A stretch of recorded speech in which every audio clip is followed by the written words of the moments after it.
John from Nomadic Recovery. So in this video, I'm going to share with you the footage I had from my practice hike for the Florida Trail.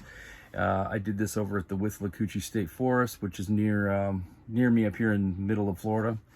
And the Florida Trail does run through there, the Citrus Tract.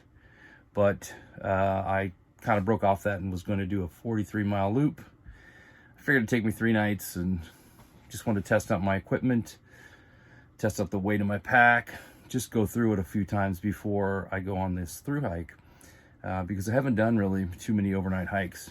So as you're going to see, this was a great idea to do it because a lot of things didn't go right, and then they did. So it was a really good learning lesson and a really beautiful area too. So here's some of that. I should be about an hour from camp, I think. It's really cool in here. Look at this. Quiet. Just beautiful. I'm heading straight forward here. It's about 2:30 in the afternoon. I think it's probably around 70 degrees. 72 maybe. Perfect weather for hiking. I mean, it's just a little chill in the air. Perfect little breeze. Awesome. Especially down under this canopy. It's really nice. On we go. I think we're close. Oh, not that close. But you know what? This makes me feel good.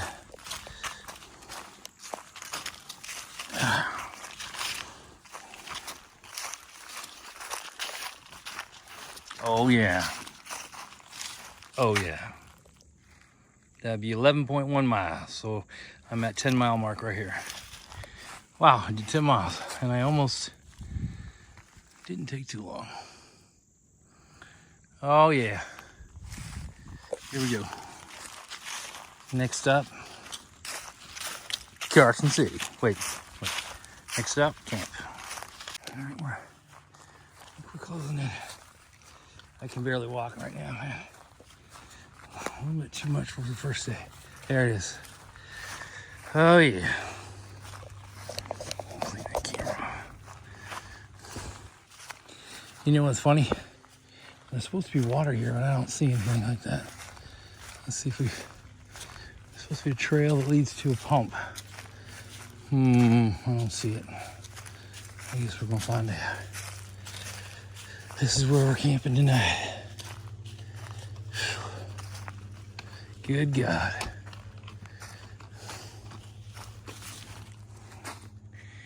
Now, maybe there is no water. That sucks. What's this? Is this the pump?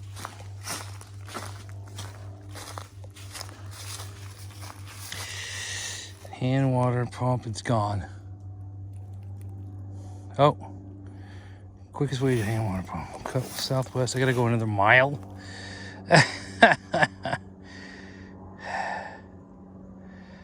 Holy cow, I ain't doing that tonight. That sucks. All right, well, we're setting up right here. Here we go. So just to interject here, I had some footage of this explaining what happened, but one of the things that went wrong on this trip, here's a list.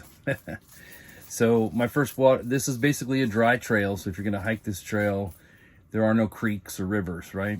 So you have to get it out of the groundwater on the ground, a puddle, or there are a couple horse troughs. Basically they're cisterns that are just concrete water containers that animals use while they're doing the horse riding in there. Now there's one, I think it was about 6 miles in, 7 miles in. That's the one you get for the day. And that's where I was planning on using my Sawyer Micro, or what, Mini, or whatever it's called, water filter. Well, I drank the water I had during the morning and afternoon, got to that water source at around 3 o'clock, still had about 4 or 5 miles to go, and the thing did not work. The filter did not work. It plugged up immediately. couldn't get it cleaned, and then I realized I didn't bring the little O-ring. You got to bring the adapter to flush it out, or the syringe. You have to back flush these things to get them clean again.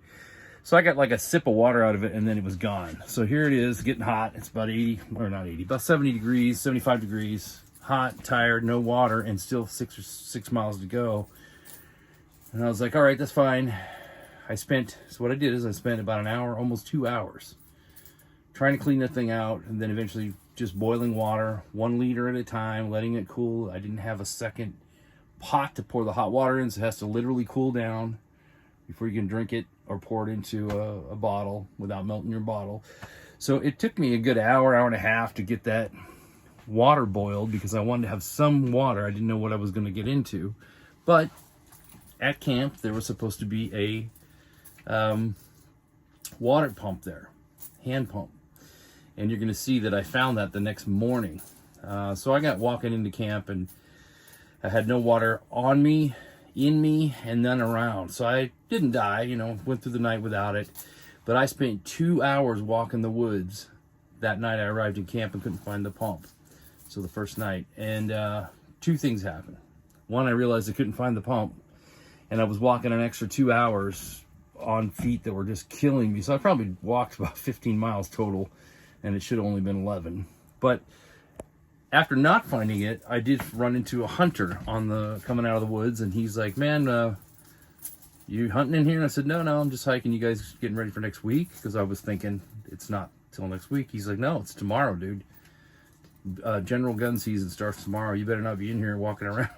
I was like, God. So I screwed it up. I looked at the calendar wrong. I don't know how I did that. I looked at it several times and went hiking right at the peak hunting season. So then I thought, well, I have to figure out how to get some orange on my back or my, body.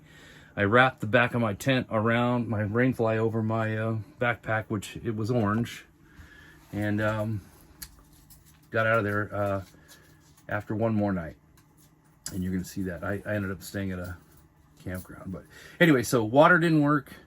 Hunting season was going. That screwed it up. Feet were killing me. And my battery backup didn't work. So I brought a battery, backup for my phone and for recording. And half my video footage is gone because I couldn't record it. So that's what I'm explaining to you. Here we go. Hello, my friend, hello. Watch it not work. Please work. I'm assuming this has to be boiled. There's water. All right. There's a horse trough I could drink out of. That was what my last water source looked like. Pretty much. You can drink out of that. You just gotta filter it. It's just rainwater. And I could have camped right there, and nobody even mentioned the spot.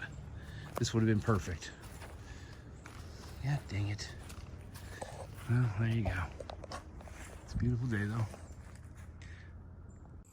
All right, so I'm about 6 or 7 miles into, about halfway through my day hike. That's 120. I'm a little bit behind, but I've been killing it this last few miles. Something happened. I think what happened is I drank enough water and enough food to pack out light, so I got a burst of energy. My feet are now killing me though, so I'm gonna take a break right here on this cool old forest road. I don't know which number this is. There's a lot of them out here. Awesome stuff.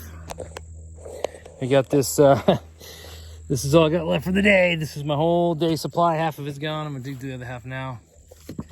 And tonight I've stored up from that long series this morning of boiling water. I've got about 2¼ liters there. So I'll use the 2 tonight for food and water.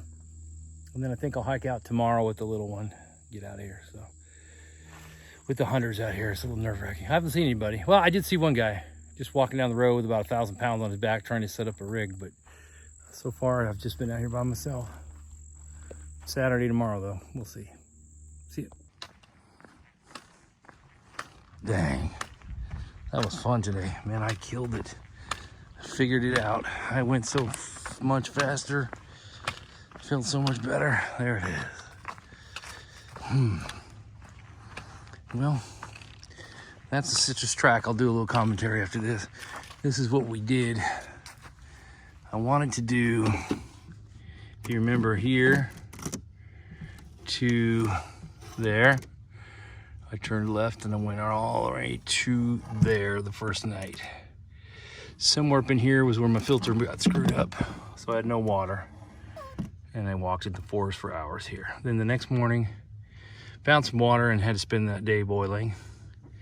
And I was headed back to here.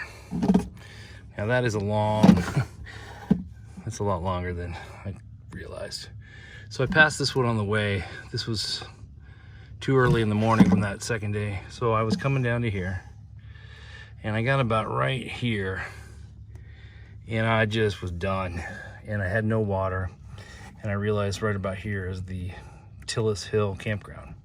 So I took a road in, walked, hiked up into, crawled into camp and did that last night. And then this morning what I did is I basically walked back up, straight up the road to, let's see, straight up the road to here, and then boom, that's where I just came in.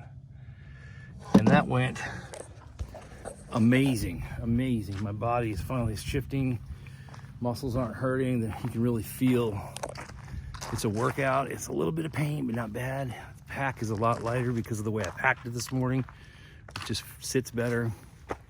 Of course, I've eaten some food for 2 days, so the overall pack weight has gone down. I'm not carrying 3 liters of water, I'm carrying 2.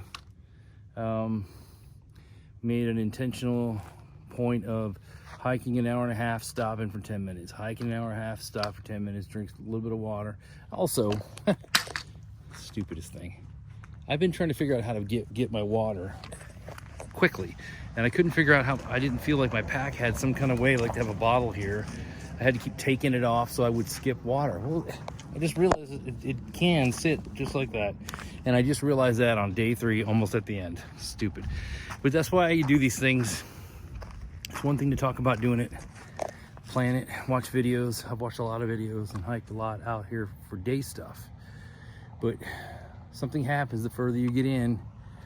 And I'm sure it'll be even more so when I get in a couple, 3 weeks, a month, you know.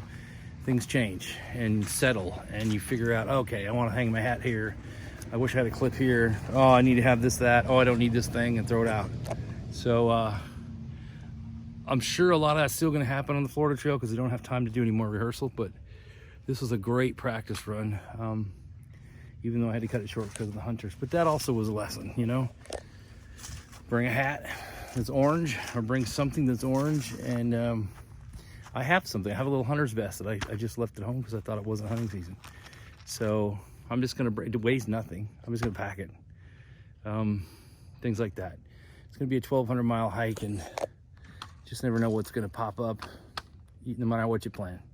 So the other thing I didn't have right is I brought my battery backup supply. It didn't work. I don't know what happened. It didn't charge. I charged it at home. I pull it out to use it. It's dead. So I carried that 3 pounds, 2 pound brick for nothing. So I'm gonna get a better one of those. I've got one on order that's smaller and more powerful. Just things like that. There's a point where you gotta stop spending money, and you know, you got your bills to pay and everything. But anyway, I had a great time here. I'll talk about gear on another thing, what I figured out, some things. But this was the Citrus Tract of the Withlacoochie Forest. There's a campground right there. I don't know what it's called, but this is when you come in Trail 10. This is the main entrance. And a lot of hunters out here right now this time of year. And that's why we start the trail usually in the south, heading northbound. They call it NOBO, northbound. I hate using acronyms, but because by the time you get here, these hunting seasons are all done in February, January, February. So I'll be back up here sometime in February probably. So, all right, guys. Fun. So there you go. That was the Citrus Tract of the Withlacoochie State Forest. If you look at the map, the loop that they have for the whole perimeter, there's a B, C, and D loops in there, but if you stick to the outside and do the whole perimeter of the entire loop, it's about 43, 45 miles. So that's a good little practice area for me. I've discovered with that trip there, to get out there for a few days and, you know, just try things out. Note to self, make sure you read the calendar correctly and you don't get out there when there are hunters. Note to self, make sure your filter works and you bring the thing that needs to clean it out, so if it gets clogged you can still have water. Other notes to self, but those are the two obvious ones. Anyway, gonna be posting videos for the Florida Trail. I'm gonna start first week of January. Gonna actually start in Cypress, Big Cypress. I was gonna pass that and start at the Ocean to Lake Trail, but Ocean to Lake is underwater just as much as Big Cypress, so I did call that park and she said it's cool to come down there, so that's what we're gonna do. Today we're gonna play a little guitar. I got a couple gigs to do before I go, and then 3 months on the road, on the trail, 2-3 months, whatever it takes. I'll shoot videos every day, possibly, if I can, so I want to help people that want to learn about this. And I mean, that's how I learned, watching so many great channels. Darwin on the Trail, Dixie, something Wanderlust, I can't remember her channel, but Dixie, Jupiter Hikes, and a few others that really helped me. And Chris Berry just walking that trail and every day doing a little smiley video for a minute really helped me understand the trail and, you know, got me motivated to want to do this. So I'm gonna try to do something simple like that, just my way of documenting it. If you like this and you want to follow along, go ahead and subscribe. Talk to you soon, and be sure to get to the woods. Any woods you got, get to them. See you.